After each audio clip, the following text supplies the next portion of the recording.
ಪಾಕಿಸ್ತಾನಕ್ಕೆ ಭಾರತದಿಂದ ಮತ್ತೊಂದು ಬಿಗ್ ಶಾಕ್ ಎದುರಾಗಿದೆ. ಪಾಕ್ ಜೊತೆಗಿನ ವ್ಯಾಪಾರ ವಹಿವಾಟು ಸಂಪೂರ್ಣವಾಗಿ ಬಂದ್ ಆಗಿರೋದು. ಯುದ್ಧಕ್ಕೂ ಮುನ್ನವೇ ಪಾಕಿಸ್ತಾನಕ್ಕೆ ದೊಡ್ಡ ಮರ್ಮಾಘಾತ ಇತ್ತು. ಶತ್ರು ರಾಷ್ಟ್ರದ ಜೊತೆ ಎಲ್ಲ ವ್ಯಾಪಾರ ನಿರ್ಬಂಧಿಸಿದಂತ ಭಾರತ ಸರ್ಕಾರ ಪಾಕ್ ಜೊತೆಗಿನ ವ್ಯಾಪಾರ ವಹಿವಾಟು ಸಂಪೂರ್ಣವಾಗಿ ಬಂದ್ ಆಗ್ತಾ ಇದೆ. ಹೀಗಾಗಿ ಮುಂದಿನ ಆದೇಶದವರೆಗೂ ಆಮದು ರಫ್ತು ಎರಡೂ ಕೂಡ ಸ್ಥಗಿತವಾಗುತ್ತೆ. ಇನ್ನು ತಕ್ಷಣದಿಂದಾನೇ ಜಾರಿಗೆ ಬರುವಂತೆ ವಾಣಿಜ್ಯ ಸಚಿವಾಲಯದಿಂದ ಬಂದಿರುವಂತಹ ಆದೇಶ ಇದು. ಈಗಾಗಲೇ ಮೆಡಿಕಲ್ ಶಾಕ್ ಆಯಿತು, ಅದೇ ರೀತಿಯಾಗಿ ಜಲ ಅಸ್ತ್ರವನ್ನ ಬಳಸಿದ್ದಾಯ್ತು, ಸಿಂಧು ನದಿ ಒಪ್ಪಂದ ಸ್ಥಗಿತ, ಆ ಕಡೆಯಿಂದ ಶಿಮ್ಲಾ ಒಪ್ಪಂದ ಸ್ಥಗಿತ ಆಯಿತು. ಈಗಾಗಲೇ ತರಕಾರಿ ಸೇರಿದಂತೆ ಡ್ರೈ ಫ್ರೂಟ್ಸ್ ಇದೆಲ್ಲದಕ್ಕೂ ಕೂಡ ಅಲ್ಲಿ ಕೊರತೆ ಆಗ್ತಾ ಇದೆ. ಒಂದಷ್ಟು ವ್ಯಾಪಾರ ವಹಿವಾಟಿಗೂ ಸಂಬಂಧಪಟ್ಟಂತೆ ಈಗಾಗಲೇ ನಿರ್ಬಂಧವನ್ನ ಹೇರಲಾಗಿತ್ತು. ಬಟ್ ಈಗ ಆಮದು ರಫ್ತು ಎರಡೂ ಕೂಡ ಸಂಪೂರ್ಣವಾಗಿ ಬಂದ್ ಆಗುತ್ತೆ. ತಕ್ಷಣದಿಂದಾನೇ ಜಾರಿ ಮಾಡಬೇಕು ಅಂತ ವಾಣಿಜ್ಯ ಸಚಿವಾಲಯ ಆದೇಶವನ್ನ ಕೊಟ್ಟಿರೋದು.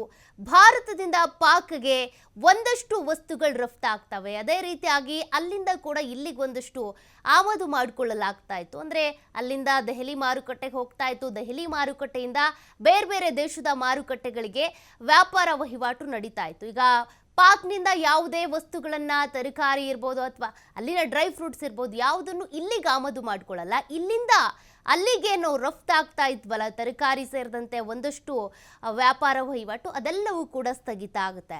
ಭಾರತದಿಂದ ಪಾಕ್ಗೆ ರಫ್ತಾಗುವಂಥ ವಸ್ತುಗಳು ಏನು ಹಾಗಾದ್ರೆ?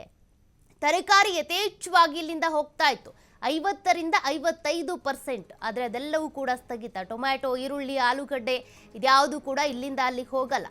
ಇನ್ನು ಹಣ್ಣುಗಳು, ದ್ರಾಕ್ಷಿ, ಕಿತ್ತಳೆ, ಸೇಬು, ಇತರೆ ತಾಜಾ ಹಣ್ಣುಗಳು ಕೂಡ ರಫ್ತಾಗ್ತಾ ಇತ್ತು. ಕಾಳುಗಳು, ಸೀಡ್ಸ್ ಇರ್ಬೋದು, ಕೆಲವು ಧಾನ್ಯಗಳು, ಕೃಷಿ ಬಿತ್ತನೆಯ ಬೀಜಗಳು ಸೇರಿದಂತೆ ಸಕ್ಕರೆ ಇದೆಲ್ಲವೂ ಕೂಡ ಹೋಗ್ತಾ ಇತ್ತು. ಬಟ್ ಈಗ ಭಾರತದಿಂದ ಪಾಕ್ಗೆ ರಫ್ತಾಗುವಂಥ ವಸ್ತುಗಳು ಯಾವುದು ಕೂಡ ಅಲ್ಲಿಗೆ ರಫ್ತಾಗಲ್ಲ. ಆ ಕಡೆಯಿಂದ ಇಲ್ಲಿಗೂ ಕೂಡ ಆಮದು ಆಗುವಂತಿಲ್ಲ. ಸಂಪೂರ್ಣವಾಗಿ ವ್ಯಾಪಾರ ವಹಿವಾಟುವನ್ನ ಸ್ಥಗಿತ ಮಾಡೋದ್ರ ಮೂಲಕ ಮತ್ತೊಂದು ಪೆಟ್ಟನ್ನ ಕೊಡ್ತಾ ಇರೋದು ಪಾಕಿಸ್ತಾನಕ್ಕೆ. ಎಷ್ಟೇ ಪೆಟ್ಟು ಕೊಟ್ಟರು ಕೂಡ ಒಂದು ರೀತಿಯ ಅಹಂಕಾರದಿಂದ ಒಬ್ಬೊಬ್ರು ಒಂದೊಂದು ಹೇಳಿಕೆಗಳನ್ನ ಕೊಡ್ತಾರೆ. ಅಲ್ಲಿ ಅವರು ರಕ್ಷಣಾ ಸಚಿವ ಇರ್ಬೋದು, ಪಾಕ್ ಪ್ರಧಾನಿ ಇರ್ಬೋದು, ಅಥವಾ ಇತರೆ ಸಚಿವರಿರ್ಬೋದು, ಸೋಷಿಯಲ್ ಮೀಡಿಯಾದಲ್ಲಿ ಬಂದು ಹಂಗೆ ಮಾಡ್ತೀವಿ, ಹಿಂಗೆ ಮಾಡ್ತೀವಿ, ಪರಮಾಣು ಬಾಂಬ್ ಎಸಿತೀವಿ, ಹಾಗೆ ಹೀಗೆ ಅಂತ.